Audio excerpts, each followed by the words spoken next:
All right, before I get to building the SkyTrak simulator, I wanted to do a little bit of before video and explain what I had set up in here and give something to compare to when I get the full simulator built. So I've already done a little bit of cleaning up. So what we've got here is a garage, and it's a garage that at least in the winter, we store cars in here in the UP. So I need that space. In the summer, it's mostly just a place to accumulate bikes and grills and toys and things along those lines. So trying to keep this tidy with 5 kids is not easy, but this is what I've got. So this is not a full before video because on the ground already is the putting mat, and then the square mat there is from the SkyTrak kit, as well as the ball distributor, the little ball collector mat thingy. But what I had here is this mat that now has a little lampshade on it from my daughter. She's in the garage with me right now. And my hitting mat was that little oval thing right there, which is by Fiberbuilt. I think it's called the Flight Deck, I think is the name of it. And so I had been standing on this platform and hitting off the little oval into this net, which is a Rucket brand net. You can see if you look closely, this has already been reinforced several times. I basically have netting with multiple zip ties there because Kirk and I have worn holes through this.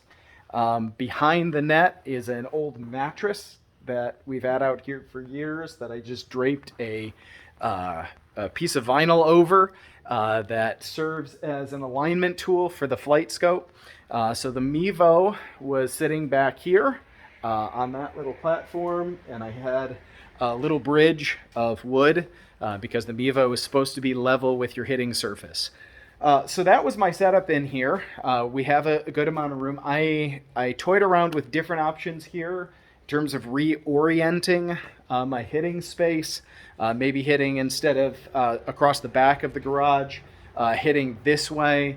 But I think I'm going to stay with what I've got. So in terms of work that's ahead of me here, you can see the shelf along this back wall. I am probably going to cut this shelf short, probably to about this joint here, because I still want a place to have these screens set up here as a secondary option. Either when I've got the projector going SkyTrak, I can have the flight scope numbers on the monitor there.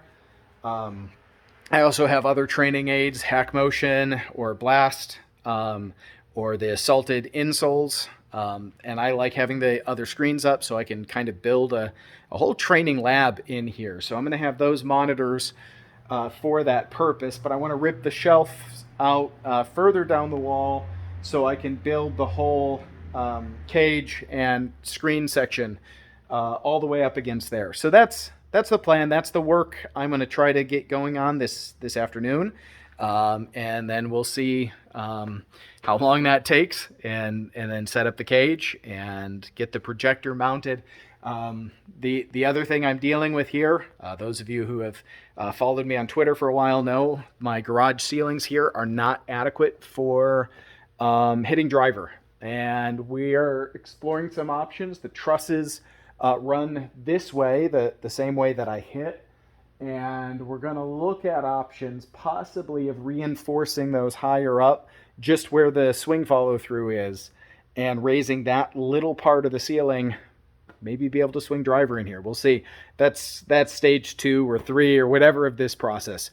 But that's the before, and I'm going to do some work, maybe do some time lapse, and then hopefully do an after where you get to see the whole thing put together. Again, big thanks to SkyTrak here and to Chris Koski for reaching out to us, sending us this stuff so that we can track our progress and show you guys what SkyTrak has to offer, do a review of it, give you the pros and cons, But really grateful. The garage upgrade is a big plus here, considering that in a few months the snow's going to start falling here, and we've got 6 months of winter most years.